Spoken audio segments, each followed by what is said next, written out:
आप देख रहे हैं TVI न्यूज़। ये जो पीली साड़ी में महिला आप देख रहे हैं, दिखने में मासूम लेकिन दिल में छुपा है कत्ल का खेल। जी हाँ, इसका नाम है जनता और इसी ने अपने दिव्यांग पति से अपने प्रेमी की हत्या करवाई। स्क्रीन पर जो दिव्यांग व्यक्ति है, उसी ने चाकू से गोद कर जनता के पति की जान ले ली। ना कोई क्रिमिनल बैकग्राउंड, ना पुराना झगड़ा, फिर भी हत्या। आखिर क्यों? क्या प्यार में अंधा हो गया था ये दिव्यांग? सवाल बहुत है और जवाब सिर्फ एक केस के पर्दे खुलने के बाद ही मिलेंगे। को लगभग सुबह में 8 बजे एक डेड बॉडी जो है वो मिली थी नसीराबाद सदर थाना क्षेत्र के अंदर हाउसिंग बोर्ड के पास, जो जिसका गला कटा हुआ था, जिससे ये क्लियर था कि ये जो मैटर है ये मर्डर का है।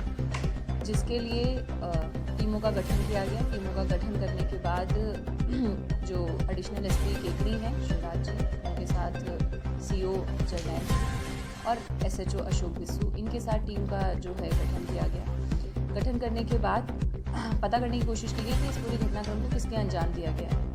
अलग अलग टीमों के द्वारा साक्ष्य संकलित किए गए, जिसके अंदर टेक्निकल टीम भी थी, फील्ड में इंटेलिजेंस कलेक्ट करने वाली टीम भी थी और इसके साथ साथ जो पूछताछ करने के लिए अलग टीम गठन की गई, CCTV इत्यादि चेक करने के लिए अलग टीम गठन की गई। और पूरे घटनाक्रम में बात जो निकल के आई है वो ये निकल के आई है, जो मृतक था जिसका नाम मस्तान चीता था, उसकी पत्नी ने अपने प्रेमी के साथ मिलकर इस घटना को अंजाम दिया था। ये जो इसका प्रेमी है, इसका नाम बशीर खान है। बशीर खान का इसकी जो पत्नी है, इसके साथ पिछले लगभग 1 साल से संपर्क था और ये इसको अपने रास्ते से हटाना चाहते थे, जिससे पूरे समय इसके साथ रह सके। पहले पत्नी को लेकर एक बार भाग भी गया था और उसके बाद LPR दर्ज हुई थी और उसके बाद पुलिस जो है वो ढूंढ के लेके आई थी।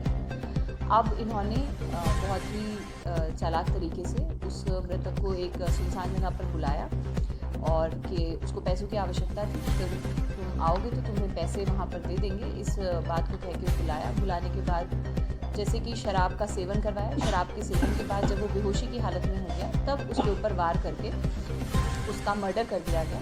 पूरे घटनाक्रम का खुलासा होने के बाद जो दोनों अभियुक्त हैं, जो जिसमें मृतक की पत्नी जिसका नाम जनता है और उस पत्नी का जो प्रेमी है बशीर खान, दोनों को गिरफ्तार कर लिया गया और आगे की जो कानूनी कार्रवाई और अनुसंधान है वो जारी है। ये पिछले लगभग 10-15 दिन से प्लानिंग कर रहे थे और समय समय पर ये मौका ढूंढ रहे थे और इन्होंने इसके पहले 2-3 दिन ट्राई भी किया कि ये सुनसान जगह पर मिल सके, लेकिन इन्हें सफलता प्राप्त नहीं हुई।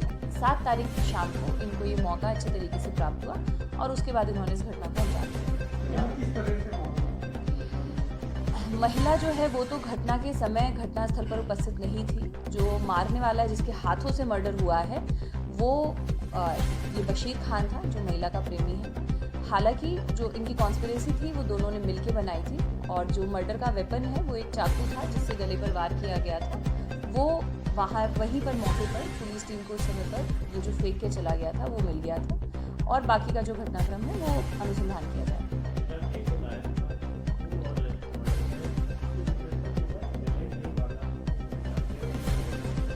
मर्डर जिस जगह पर बॉडी मिली है उसी जगह पर हुआ है और जैसा कि मैंने कहा कि ये जो मृतक है उसको पैसों की आवश्यकता थी, तो इसने जो ये बशीर खान है इसने उससे बात की, जो मृतक है उसकी पत्नी के फ़ोन से बात हुई थी और बताया कि तुम यहाँ आ जाओ, तुम्हें जो पैसों की आवश्यकता है मैं तुम्हें पैसे दे दूँगा। तो वो इस बात पर उसको बुलाया। बुलाने के बाद जैसे सामान्यतः होता है कि शाम के समय वो अपना डिफेंड करने में सक्षम नहीं था और उस समय पर उसने इसको प्राण के घात उतारा।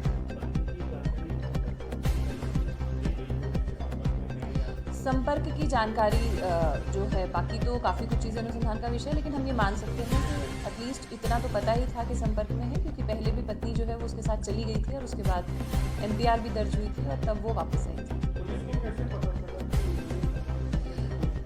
जैसा कि मैंने कहा, पहले तो एक चीज़ तो ये थी कि शक भी था, क्योंकि इनके जो संपर्क के बारे में जब आस पड़ोस से पता किया गया तो क्योंकि पत्नी का अफेयर चल रहा था, तो ऐसे में पुलिस को शक भी होता है। इसके साथ हमारी टेक्निकल टीम ने, CCTV टीम ने, सभी ने जो एविडेंस गैदर किए, हर एक एविडेंस जो है वो इन्हीं की तरफ पॉइंट कर रहा था और उसके बाद इन्वेस्टिगेशन करने पर और साइंटिफिक तरीके से पूछताछ करने पर इन्होंने अपना पूरा का पूरा जुर्म कबूला और इन्होंने कन्फेस किया कि किस तरीके से इन्होंने इस पूरी घटना को काबिज किया है। अब पुलिस जो है सारे एविडेंस को सबूत इकट्ठा करके फाइल बना के इनके खिलाफ कानूनन कार्रवाई जो है वो जितनी सख्त से सख्त हो उसके लिए प्रयास होता है।